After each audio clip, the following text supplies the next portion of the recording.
How you doing? All good. How are you, Casey? I'm fine, thank you, man. It's good to be here. I'm Casey Clarke.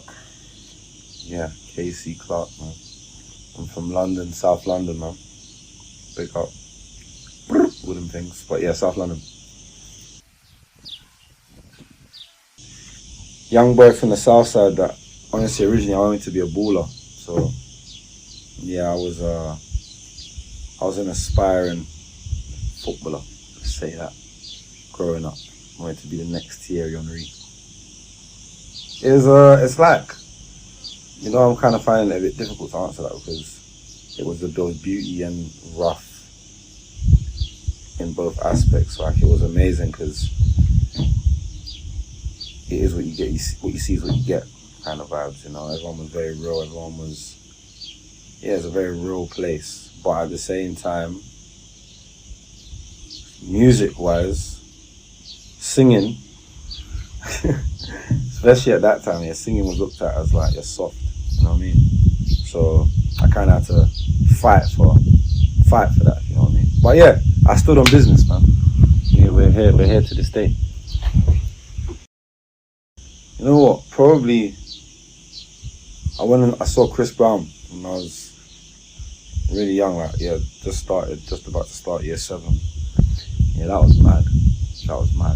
It was something that I didn't know I needed to see, one of them type of moments. But yeah, man, this guy I just remember there was a girl sitting next to me. She was crying. Yo was crying most of the show. Oh my God, Chris! And I was just like, nah, this is crazy. I need that. I need that, man. So yeah, that took me to another place. I said, yeah, that's gonna be me one day. So yeah, Chris Brown, shout out Chris Brown, man. Don't mind if I do. Thank you. Drink responsibly. Honestly, no, I feel like my sound will always be evolving, it's a constant journey. So I thought as we go along, it's always going to evolve, it's always going to change. But right now we're in this phase of Casey. So yeah, we're always going to stay evolving. It's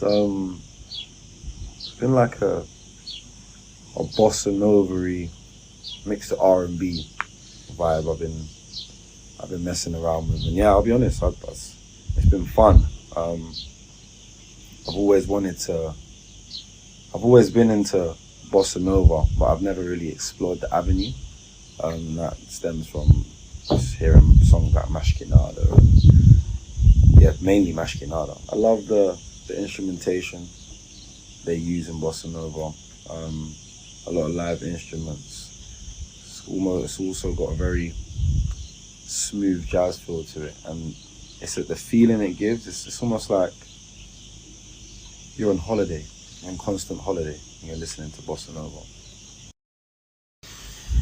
But I'd say the two that are probably the strongest for me is melody and rhythm, and then emotion would come next probably. But yeah, melody and rhythm. My main reset, football pitch. That's where I go to, and I just want to lay it all out and just almost, it's one place where I feel like nothing else matters in that moment when I'm playing. I'm just free, man. If I could turn the camera right now, this is the exact time to listen. Either right now or sunset. But yeah, perfect, nice little view, some sea, a little bit of nature around you, just wholesome vibes. I think some people I've heard before in the past that some people might call me arrogant and I'm full of myself and all this stuff. But it's just, if I don't know you, of course, I'm not going to be the most, I'm just going to just let you in just like that. And that's not me saying I'm not nice, but it's just, I feel like sometimes when you don't let off or give off too much straight away, people are quick to judge. You haven't even had a proper conversation. Have a proper conversation, man. Guarantee. Guarantee. You eat your words.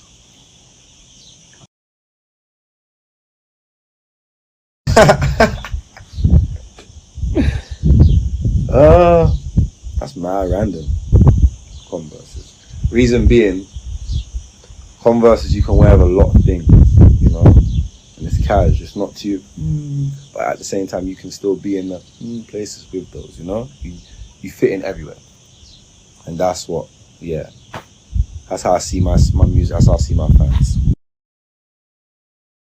Yeah, there's been.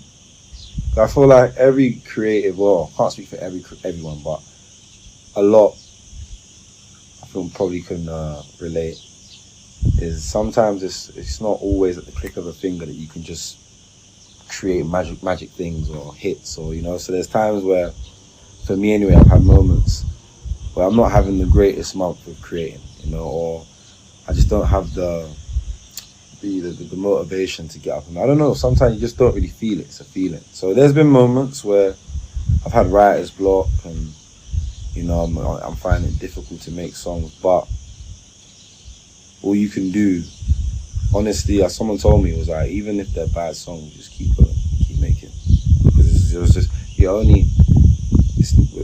human. So I'm starting a little bit, we're human, it's natural, like,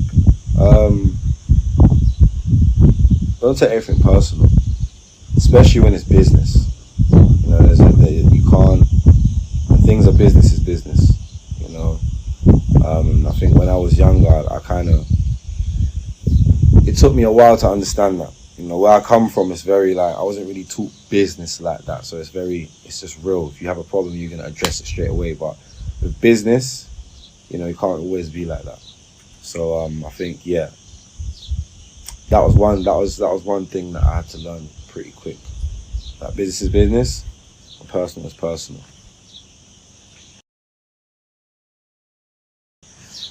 I feel like I'm in, like, you know, in the pot, if you could imagine like a pot is bubbling. It's not fully bubbled yet, but the bubbles are bubbling. I feel like I'm in a place right now where it's a good place, because the reason why I'm finding it hard to answer, because I've been here before, but in a group. So if I compare it to the group times, I feel like I'm at a stage where it's calm before the storm, put it like that. A lot, man. It means a lot, and for the fact that it's Bob Marley's family that put on this festival.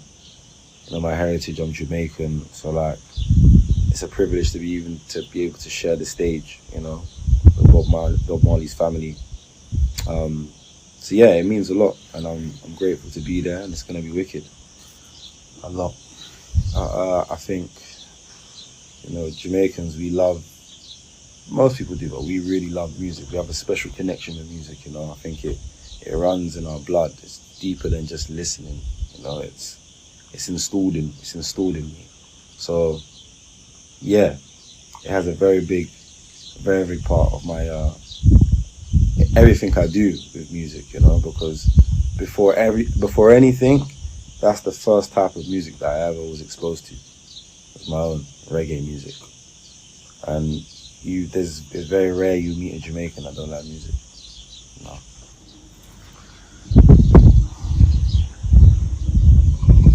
You know what would be, if I could use someone as an example, I'd want to be held in the same pedestal as someone like Sade, where her music is just, it almost puts you in a trance. You know, of course, don't get me wrong, lyrically she's amazing, but me personally, when I listen to her music, it's more of a feeling for me. Like I'm just like, that's how I want it to be when you listen to me, you know. And yeah, so I can explain it better, but that's the best way I can explain it to you. Seriously. A year from now, I guess having a community that, you know, I don't feel like I've ever really had a big community, but now it's growing. So having a community that I can just liaise with, you know, share things and share ideas, and also being able to perform around the world. That's always been one of my main goals. So yeah, this time next year, I hope I'm in Brazil performing some Set Me Ablaze. Rio de Janeiro.